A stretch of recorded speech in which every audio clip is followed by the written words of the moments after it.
সবাইকে ওয়েলকাম করছি আপনার প্রিয় শো টক উইথ নাহারে, এবং সাথে আছি আমি হাসিনা আনসার নাহার। প্রিয় দর্শক, যেখানে কথা বলি আমরা সময়ের সেরা মানুষের সঙ্গে, শুনি তার জীবনের গল্প, জানি তার অভিজ্ঞতার কথা এবং খুঁজি ভবিষ্যতের পথ। প্রতি পর্বে আমাদের স্টুডিওতে একজন অতিথি আমন্ত্রিত থাকেন।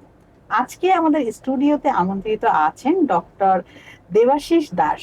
তিনি একাধারে যেমন একজন লেখক, ঠিক তেমনি প্রকৌশলী, গবেষক ও চিকিৎসক। চলুন দর্শক, আমরা চলে যাই ডক্টর দেবাশিস দাসের কাছে। কেমন আছেন ভাইয়া? হ্যাঁ, ভালো আছি। আপনি ভালো আছেন তো? হ্যাঁ, আমি খুব ভালো আছি। আপনি তো অনেক কিছুর সাথে জড়িত, লেখক, প্রকৌশলী, গবেষক ও চিকিৎসক। মানে এই যে জি। এতগুলো পদবি, এই টাইম ম্যানেজমেন্ট আসলে কিভাবে হয়? আসলে টাইম ম্যানেজমেন্ট বলতে আমার কেরিয়ারে আমি যে পদবিগুলো বললেন সবগুলোর সাথেই সম্পৃক্ত আছি। তো এটা আসলে আমার মনে হয় বেশিরভাগ মানুষের পক্ষেই সম্ভব, যদি একটা সুষ্ঠু প্ল্যান করে সময়টাকে কাজে লাগাতে চায় আর কি। আচ্ছা। তাহলে আমার মনে হয় বেশিরভাগ মানুষের পক্ষে এটা সম্ভব। আমি তাই করেছি আর কি, বা করি। আচ্ছা, যে আমার যতটুকু সময় আছে ওই সময়টুকুকে আমি ওইভাবে কাজে সুষ্ঠুভাবে, লাগান, হ্যাঁ, প্ল্যান সুষ্ঠুভাবে, প্ল্যান ওয়াইজ প্ল্যান কাজে লাগাই ওয়াইজ। আর কি। হ্যাঁ, এটা কি আপনার সাপ্তাহিক প্ল্যান করেন, নাকি হচ্ছে ডেলিটা ডেলি, না মাসিক, কিরকম? আমার কিছু প্ল্যান থাকে সাপ্তাহিক, কিছু থাকে মানে মান্থলি। প্রোগ্রাম হ্যাঁ, অনুযায়ী, প্রোগ্রাম কাজ অনুসারে, হ্যাঁ, অনুযায়ী। প্রোগ্রাম অনুসারে। তবে এখানে আমার কিছু কাজ আছে যেগুলো আসলে সাপ্তাহিক বা মাসিক বলে হয় না। যেমন চিকিৎসক হিসেবে যখন আমি মানুষকে সেবা দান করি, সেক্ষেত্রে এটা আসলে প্রতিদিনের কাজ। প্রতিদিনের এটা কাজ। প্রতিদিনই আমাকে সেবা দিতে হয়। তবে সেটা প্রতিদিন বলতে আমি সমস্ত দিন তো আর দিতে পারি না বা দেই না। সেটা আমার একটা নির্দিষ্ট সময় থাকে, যে সময়টা আমি চিকিৎসা সেবা দেওয়ার জন্য কাজে লাগাই। আচ্ছা। বর্তমান যুগে সাধারণ মানুষের স্বাস্থ্য সচেতনতার কোন অংশটিকে আপনি সবচেয়ে বেশি গুরুত্ব দিচ্ছেন বা দেন? ধন্যবাদ, আপনার প্রশ্নটা খুবই গুরুত্বপূর্ণ। বর্তমান যুগ এক কথায় বলতে গেলে আমাদের আধুনিক যুগ কিন্তু আসলে মানে আগের সাথে যদি তুলনা করা হয় তাহলে অনেকটাই এগোনো।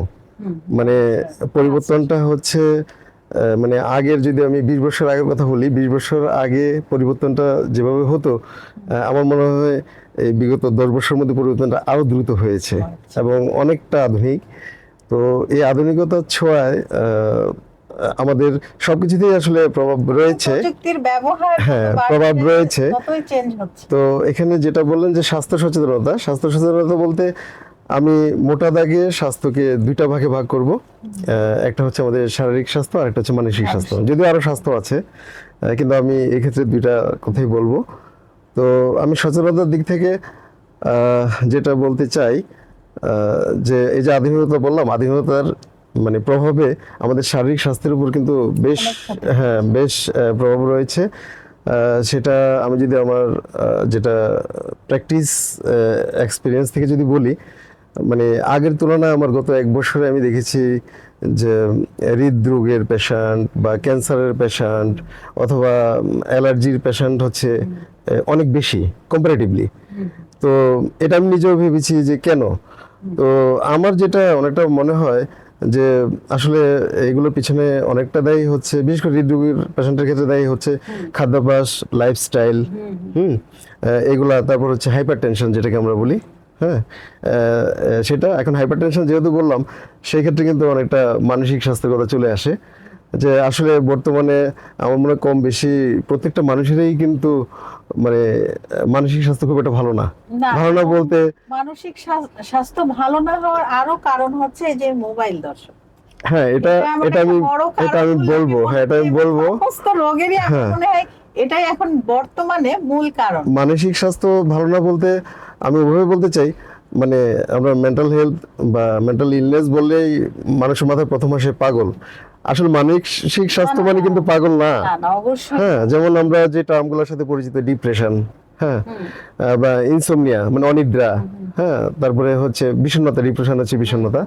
তো এগুলো আমি ইদানিং খেয়াল করেছি, প্রচুর পেশেন্টও পাই যে এসে নিজেই বলে যে হ্যাঁ, আমি ডিপ্রেশনে ভুগছি, বা হ্যাঁ, আমার সে ঘুম হচ্ছে জানে না, যে সে ডিপ্রেশনে ঘুম ভুগছে। হচ্ছে না। এটাও একটা এখন নতুন একটা সবার তো মধ্যেই অসুখ। হ্যাঁ, এটা যার প্রচুর ডিপ্রেশন প্রচুর নেই পাই। সেও বলছে হ্যাঁ, আমার প্রচুর পাই। ডিপ্রেশন। আমি বুঝতে পারে হ্যাঁ, না আমি মানে আমি বিষয়টা কি।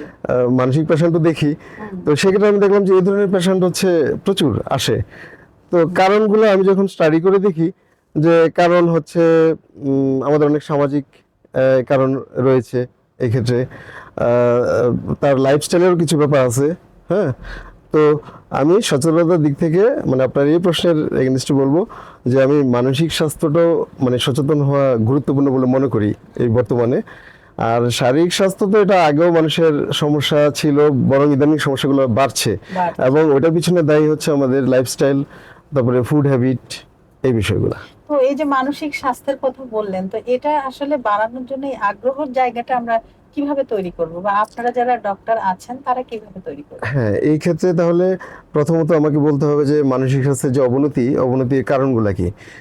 কারণগুলা ওই যে প্রযুক্তি, আপনি নিজেই বললেন একটু আগে, আর আমি নিজেও মানে প্রকৌশলী, তো সেদিক থেকে বলবো যে বর্তমান বিশ্বে কিন্তু মানে প্রযুক্তির দানব হচ্ছে তথ্য প্রযুক্তি, তথ্য এবং যোগাযোগ প্রযুক্তি, এবং মানে আরো প্রযুক্তির ক্ষেত্র রয়েছে। হ্যাঁ, কিন্তু তার মধ্যে এটাই হচ্ছে আমি বলবো যে একেবারে বয়োজ্যেষ্ঠ থেকে শুরু করে মানে ছোট বাচ্চাদেরকেও এটা মানে এডিক্টেড করে ফেলেছে, যেটা আমাদের কমিউনিকেশন টেকনোলজি।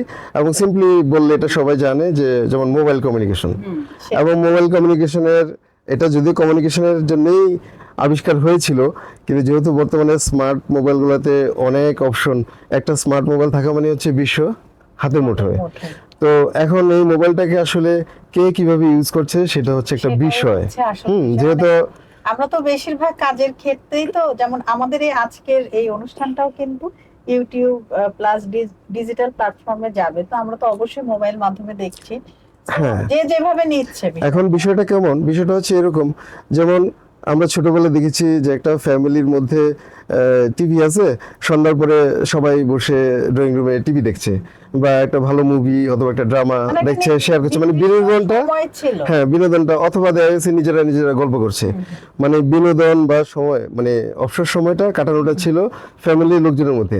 কিন্তু এখন এই চেহারাটা চেঞ্জ হয়ে গেছে। কেমন, একটা বাসায় গেলে দেখা যাবে যার যার রুমে যার যে বসে আছে, মোবাইল, সবার হাতে মোবাইলটা আছে, কেউ হয়তো হ্যাঁ, যদি দেখা যায় যে ছোট বাচ্চা হয় সে হয়তো গেম খেলছে, আর যদি মানে মিডল এজের হয় তাহলে হয়তো বিজনেসম্যান যদি হাজবেন্ড হয়ে থাকে তাহলে উনি ওনার বিজনেসের খবর নিয়ে বিজি, যে কোথায় কি হচ্ছে।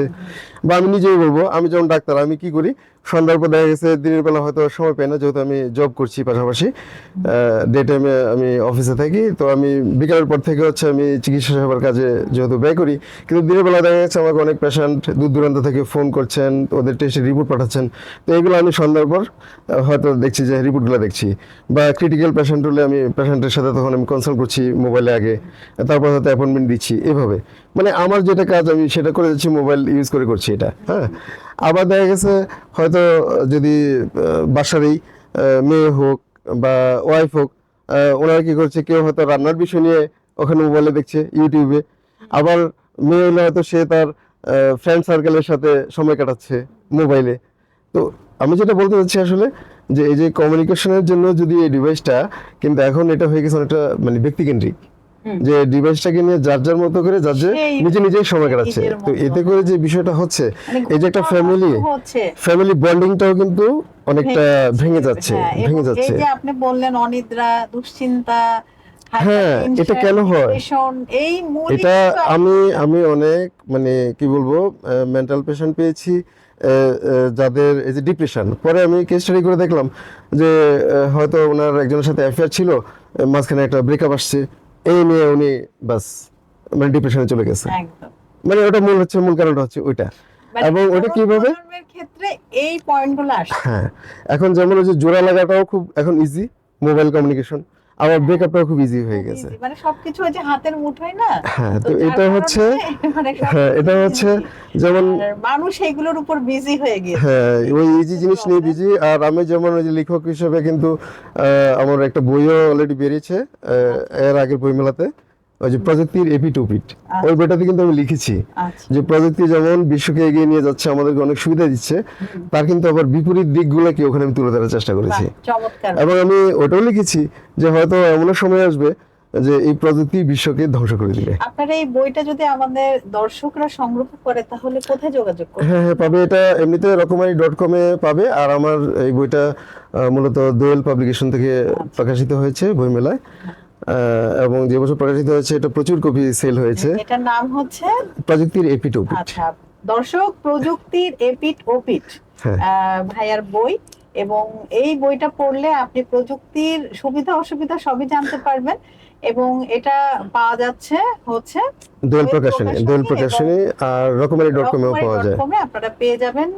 আর এছাড়াও আমার লেখা আরো বই আছে, আমার লেখা কবিতার বই আছে, গল্পের বই আছে, খাদ্য পুষ্টি নিয়ে লেখা বই আছে। মানে আমি বিভিন্ন সেক্টরের উপরে বই লিখেছি আর কি। Digital health care telemedicine কি সত্যি গ্রামাঞ্চলে কার্যকর হতে পারে? হ্যাঁ, এই যে টেলিমেডিসিন সার্ভিসটা এটা মানুষের জন্য খুবই একটা, আমি বলবো মানে যুগ উপযোগী এবং উপকারী সার্ভিস।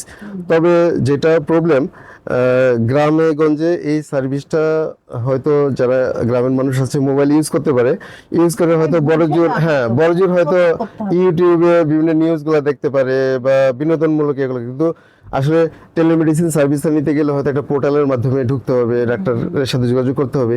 এই বিষয়গুলোর এখনো সবাই মানে নলেজটা ডেভেলপ হয়নি। তো সেই জন্য আমি মনে করি এটা ডেভেলপ করার জন্য বিভিন্ন এরিয়া ভিত্তিক যদি একটা সাব সেন্টারের মতো করা হয়, হ্যাঁ, যে মানুষ এইভাবে ইউজ করতে পারছে না, মানে তার দরকারে সে ওই সেন্টারে যাবে, তখন ওখানে টিম থাকবে, ওনারা হেল্প করবে, যা তার প্রয়োজনীয়, হ্যাঁ, ডাক্তারের সাথে ওনারা কানেক্ট করে দিবেন এবং উনি সেখানে সেবাটা পাবে। এবং আপনারা এভাবে কয়েক বছর চললে মানুষ আস্তে আস্তে নিজে নিজেই কিন্তু শিখে ফেলবে। হ্যাঁ, এবং একজন শিখলে আরেকজনকেও কিন্তু শিখিয়ে অবশ্যই। আপনার পরামর্শটা খুব সুন্দর। বাংলাদেশের খাবার সংস্কৃতিতে কোন পরিবর্তনগুলো, মানে কোন কোন পরিবর্তনগুলো পুষ্টিগত দিক থেকে জরুরি বলে আপনি মনে করেন? খুবই ভালো কোশ্চেন।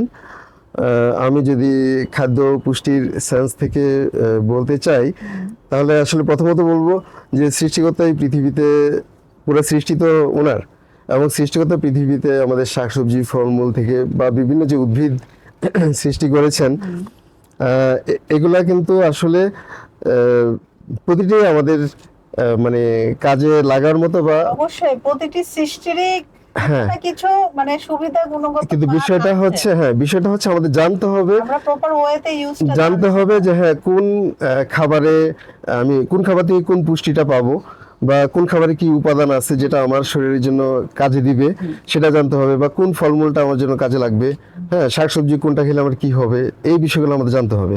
ইভেন এই যে ঔষধ প্রস্তুত করা হয়, ঔষধ তো কোনো না কোনো উদ্ভিদ থেকে হয়তো প্রস্তুত করা হচ্ছে, ঔষধি গাছ থেকে। তো সেক্ষেত্রে যেমন যারা ফার্মাসিস্ট, ওনারা গবেষণা করে বের করেন যে হ্যাঁ এই উদ্ভিদে এই উপাদানটা আছে, এটা থেকে এই ওষুধ প্রস্তুত করা যাবে, মানে যে বিষয়ে যে বিশেষজ্ঞ হ্যাঁ সেই বলতে পারবে, এবং আমরা সেখান থেকে জেনে অবশ্যই। হ্যাঁ, রাইট। তো আমি যেটা বলতে চাই যে আমাদের খাদ্যর বিষয়ে আর কি, আমাদের যেটা সংস্কৃতিতে পরিবর্তন আনা প্রয়োজন। আমরা আসলে ওই যে আধুনিকতার ছোঁয়ায় যে বিষয়টা ঘটছে, এখন আমরা জাঙ্ক ফুড বা ফাস্ট ফুডের প্রতি বেশি ঝুঁকে যাচ্ছে, বা যাদের একটু পয়সা বেশি আছে বা যারা রিচ ম্যান, ওনারা কি করে নিজেদের বাচ্চাদেরকে যে ঠিক আছে ফাস্ট ফুডের বার্গার খাওয়াবো, হ্যাঁ, বা এটা খাওয়াবো এটা খাওয়াবো, বা যারা মিড লেভেলে আছেন ওনারা ওনাদের সামর্থ্য অনুযায়ী খাওয়া, কিন্তু সবাই চেষ্টা করেন যে আধুনিক খাবারগুলোই খাওয়াতে, কিন্তু আধুনিক খাবার যা তৈরি হচ্ছে এগুলা বেশিরভাগ হচ্ছে মুখরোচক, এটা একটা ব্যাপার। আরেকটা হচ্ছে মুখরোচক করে তৈরি করা হয়, কিন্তু আসলে হ্যাঁ ওখানে মানের দিক থেকে ওইটা ওইভাবে যে উপাদানগুলো ইউজ করা হচ্ছে ওগুলো আমাদের স্বাস্থ্যের জন্য কি উপকারী না ঝুঁকিপূর্ণ, সেটা কিন্তু একটা গুরুত্বপূর্ণ বিষয়। হ্যাঁ, তো সেই জন্য আমার মনে হয় যে আমাদের মানে খাদ্যাভ্যাসটা এমন হওয়া উচিত যে আমাদের যে সমস্ত প্রাকৃতিক খাবার আছে যতটা সম্ভব ঘরে তৈরি করে, এবং আমাদের পুষ্টির জন্য যে খাদ্যে যে উপাদানগুলো আছে এগুলো যদি আমরা সবাই নিজের একটু সচেতন হই যে হ্যাঁ এই ধরনের খাবারগুলো খেলে আমাদের শরীরের জন্য এটা ভালো বা ওটা ভালো, বা শিশুদের জন্য কোন খাবারগুলো ভালো। আসলে দর্শক, আমার যেটা মনে হয় সবচেয়ে ভালো হয় যদি আমরা একজন পুষ্টিবিদের পরামর্শ নিতে পারি। হ্যাঁ, প্রয়োজনে পুষ্টিবিদের পরামর্শ নেওয়া, খাদ্যের একটা তালিকা আমরা কিন্তু সেটা পেয়ে যাই। এখন আপনার কাছে আমার আরেকটি প্রশ্ন, যেহেতু স্বাস্থ্য কথা নিয়ে আমরা কথা বলছি, অনেকেই কিন্তু দ্রুত ওজন কমাতে চান, এই বিষয়ে আসলে বৈজ্ঞানিক ব্যাখ্যা। এই বিষয়ে আমার কথা হবে এটাই যে ওজন গেইন করার কিন্তু বেশ কিছু কারণ থাকে। আমি যদি ডাক্তারি সাইড থেকে বলি তাহলে যেমন হরমোনাল কারণ, এটাও একটা কারণ হতে পারে। কারো কারো হরমোনাল কারণেও কিন্তু ওজন বাড়তে পারে। আবার আরেকটা জেনারেল কারণ হতে পারে যে কারো শরীরে যদি বেশি ক্যালোরি ইনটেক করে, মানে কার্বোহাইড্রেট যদি বেশি জমতে থাকে, তাহলেও কিন্তু ওজন বাড়তে পারে। এখন হ্যাঁ, কার্বোহাইড্রেট যে কমাতে চায়, হ্যাঁ, এখন কার্বোহাইড্রেট তো জমবে, আমরা যদি কার্বোহাইড্রেট বেশ খাবার খাই জমবে, কিন্তু সেই তুলনায় আমার কার্বোহাইড্রেট বার্ন হচ্ছে কিনা সেটা হচ্ছে ফ্যাক্ট। এখন আমি খেলাম, সারাদিন বাসায় বসেই থাকলাম, শুয়ে থাকলাম, হ্যাঁ, আমার বেশি একটা হাঁটা চলা হলো না বা কায়িক শ্রম হচ্ছে না, সেক্ষেত্রে তো আমার কার্বোহাইড্রেট বার্ন হবে না, এক্সারসাইজ হচ্ছে না, সেক্ষেত্রে আমার কিন্তু ওয়েট গেইন করবে। তো যেটা আমি দেখলাম বেশিরভাগ মানুষ এখন, বিশেষ করে মেয়েরা স্বাস্থ্য সচেতন হতে গিয়ে অনেকের কাছে শুনি যে সকালবেলা উঠেই গরম পানি খায় লেবু দিয়ে, হ্যাঁ, তারপর অনেকে অ্যাপল সাইডার ভিনেগার খাচ্ছেন, ইভেন অনেকে হচ্ছে ওই যে কিটো ডায়েট করেন, যে 12 ঘন্টা থেকে 18 ঘন্টা না খেয়ে থাকেন, হ্যাঁ, আবার অনেকে হচ্ছে পানি রোজা থাকেন, শুধু পানি খেয়ে থাকেন। তো আমি বলবো আসলে ওই যে কিটো ডায়েট বা এই ধরনের যে ডায়েটিংগুলো, এগুলো আসলে আমাদের জন্য উপযুক্ত না আমি বলবো। কারণ হচ্ছে আমরা আসলে বাংলাদেশি বাঙালি হিসেবে এগুলো অভ্যস্ত না ছোটবেলা থেকে, আমরা হচ্ছে ওই যে মাছে ভাতে বাঙালি সেটা। তা আমাদের যেটা করতে হবে, আমি যেটা বললাম যে মূল কারণ হচ্ছে কার্বোহাইড্রেট যদি বেশি ইনটেক করে বডিতে বা বার্ন না হয়, তাহলে ওয়েট গেইন করবেই। তাহলে আমাকে যেটা করতে হবে যে আসলে আমার শরীরের জন্য কতটুকু কার্বোহাইড্রেট দরকার, সে অনুযায়ী আমি কার্বটা ইনটেকটা কমাতে হবে। এখন কার্বোহাইড্রেট কিসে কিসে আছে, ভাত, রুটি, ইভেন মুড়ি, হ্যাঁ, ইভেন অনেকে ডায়েটিং এর জন্য দেখা যাচ্ছে ওটস খাচ্ছে, ওটসের মধ্যে কিন্তু কার্বোহাইড্রেট আছে। হ্যাঁ, এখন পার্থক্যটা কোথায়?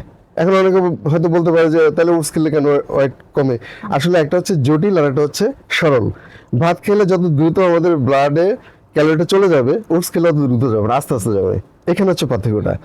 তো এটাই আমি বলতে চাই যে আসলে যদি ওজন কমাতে হয়, তাহলে আমি বলবো যে কার্ব বেসড ফুড যেগুলো বা কার্বোহাইড্রেট বেসড ফুড যেগুলো আছে, এগুলো প্রয়োজনের তুলনায় বেশি না খাওয়া, হ্যাঁ, আর হচ্ছে যদি একটু কায়িক শ্রম এক্সারসাইজ করে, তাহলে সেক্ষেত্রে ওয়েট ইজিলি গেইন করা সম্ভব। আর সেটার জন্য জটিল ওষুধপত্রেরও দরকার নেই, কিংবা কিটো ডায়েটেরও দরকার নেই। হেলথ সেক্টরে ডিজিটালাইজেশন এটা ভবিষ্যৎকে হয়তো এইভাবে বদলে দিতে পারে। আমি হয়তো বলছি এই কারণে যে এমন না ডিজিটাল হলে সব কিছু যে ডাক্তার লাগবে না, ডাক্তার লাগবে।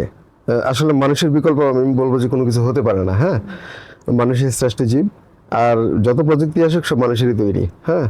তো সেক্ষেত্রে যেটা হবে, ডিজিটালাইজেশন একজন চিকিৎসককে বা চিকিৎসক সহযোগীকে আরও দ্রুত চিকিৎসা সেবা দেওয়ার জন্য বা সূক্ষ্মভাবে চিকিৎসা সেবা দেওয়ার জন্য সাহায্য করবে। বাহ, চমৎকার। ভিত্তিক মেডিকেল সাপোর্ট কি ডাক্তারদের কাজ সহজ করবে নাকি চ্যালেঞ্জ তৈরি করবে? এআই ভিত্তিক বা আর্টিফিশিয়াল ইন্টেলিজেন্স, এআই ভিত্তিক, হ্যাঁ, ভিত্তিক। আচ্ছা, এই প্রশ্নটা আবার করি। এআইটা এত হালকা আসছে না কালি, মানে এআইটা হালকা হয়ে গেছে। এআই ভিত্তিক মেডিকেল সাপোর্ট কি ডাক্তারদের কাজে সহজ করা নাকি চ্যালেঞ্জ করে? এআই বা আর্টিফিশিয়াল ইন্টেলিজেন্স ভিত্তিক চিকিৎসা যদি ডাক্তাররা দিতে যান, আমি বলবো ডাক্তাররা যদি পুরোপুরি এআই নির্ভর হয়ে যান, তাহলে চিকিৎসা সেবাটা সঠিক নাও হতে পারে, ভুল হতে পারে। কারণ এআই তো আসলে এটা কি, এটা প্রোগ্রামের উপর বেস করেই হচ্ছে, তথ্য দেওয়া থাকবে সেখানে এবং সে আউটপুট দিবে। তো এখানে মানুষের হচ্ছে সেই শক্তি আছে, যদি মানে ওই রকম সুন্দরভাবে উপস্থাপন না করা হয় সঠিক, রাইট, সেক্ষেত্রে এআই কিন্তু মানে তার মধ্যে যেভাবে প্রোগ্রাম করা আছে সেভাবে তার আউটপুটটা দিবে। তো সেই ক্ষেত্রে চিকিৎসা ভুল হতে পারে। কাজে আমি বলবো যে এআই সহযোগিতা নেওয়া যেতে পারে, একজন চিকিৎসক নিতে পারেন, কিন্তু চিকিৎসককে অবশ্যই ওই আউটপুটটা সঠিক কিনা নিজের মেধার সাথে সেটাকে কম্পেয়ার করে তারপর চিকিৎসা সেবাটা দেওয়াটা উচিত। ডেটা সিকিউরিটি, রোগীর তথ্য সুরক্ষায় কোন প্রযুক্তিকে গুরুত্বপূর্ণ বলে মনে করেন? আমি এক্ষেত্রে বলবো ডেটা সায়েন্সের কথা। ডেটা সায়েন্সের দুটো পার্ট আছে, data mining, data warehousing, মানে যেখানে ডেটা স্টোর করে রাখা যায়। তো এই ক্ষেত্রে ক্লাউড ডেটাবেস সিস্টেম ডেটা সিকিউরিটির ক্ষেত্রে, পেশেন্টদের ডেটা সিকিউরিটির ক্ষেত্রে খুব ভালো কাজ করবে। কারণ সেটা বিশ্বের যে কোনো প্রান্ত থেকেই একজন চিকিৎসক যে কোনো মুহূর্তে তার স্টোর করা যে মানে পেশেন্টের ডেটা দেখতে পারবেন। তো সেটা হচ্ছে মানে যেটা ডেটা ক্লাউডিং আর কি, ক্লাউড বেসড ডেটাবেস সিস্টেম যদি থাকে, তাহলে সেটা একজন চিকিৎসককে স্বাস্থ্যসেবাতে সহযোগিতা করবে। আচ্ছা, এখন আমরা কথা বলতে বলতে কিন্তু র্যাপিড ফায়ার কোশ্চেনে চলে এসেছি। টক উইথ নাহার, আপনি প্রস্তুত আছেন তো? আছি। আচ্ছা, আমরা খুবই সংক্ষিপ্ত উত্তর দিব। র্যাপিড ফায়ার কোশ্চেন, স্বাস্থ্য প্রিভেন্ট নাকি ট্রিটমেন্ট? প্রিভেন্টিভ। প্রাতরাশ রুটি নাকি ওটস? রুটি। দিনের সেরা সময় সকাল নাকি রাত? সকাল। বই গবেষণা নাকি সাহিত্য? গবেষণা। টেক এআই নাকি রোবোটিক্স? রোবোটিক্স। প্রিয় ব্যায়াম হাঁটা না জগিং? হাঁটা। ফল আপেল নাকি কলা? কলা। চা নাকি কফি? চা। NASA নাকি গুগল? নাসা নাকি গুগল? গুগল। একটি শব্দে নিজেকে কিভাবে ব্যাখ্যা করবেন? আমি নিজেকে বলতে চাই I am a simple man but creative. Thank you so much. আমরা কিন্তু কথা বলতে বলতে অনুষ্ঠানের একদম শেষ দিকে চলে এসেছি। আপনার কেমন লাগলো টক উইথ নাহারে এসে? আমার খুবই ভালো লেগেছে এবং আমি আশা করছি আপনার প্রশ্নের বিপরীতে যে কথাগুলো বলেছি এই কথাগুলা হয়তো যারা দর্শক এবং শ্রোতা আছেন দেশের এবং দেশের বাইরের বিভিন্ন প্রান্ত থেকে এই প্রোগ্রামটা দেখবেন সবাইকে উপকার করবে আমার এই কথাগুলা এবং আমার এই প্রোগ্রামটা অনেক ভালো লেগেছে। Thank you so much. আবারও নতুন কোনো আয়োজনে আপনার সাথে আমাদের দেখা হবে। ভালো থাকবেন। আমিও সবাইকে ধন্যবাদ জানাচ্ছি। সবাই ভালো থাকবেন। দর্শক, আপনারা এতক্ষণ আমাদের সাথে যারা ছিলেন দেশের এবং দেশের বাইরে থেকে যারা যুক্ত ছিলেন আপনাদের সবাইকে অসংখ্য ধন্যবাদ। আবারও নতুন কোনো অতিথিকে নিয়ে আপনাদের সবার মাঝে আমি হাসিনা আনসার নাহার উপস্থিত হব। ততক্ষণ পর্যন্ত আপনারা সবাই ভালো থাকুন, সুস্থ থাকুন এবং আমাদের সাথে থাকুন। আল্লাহ হাফেজ।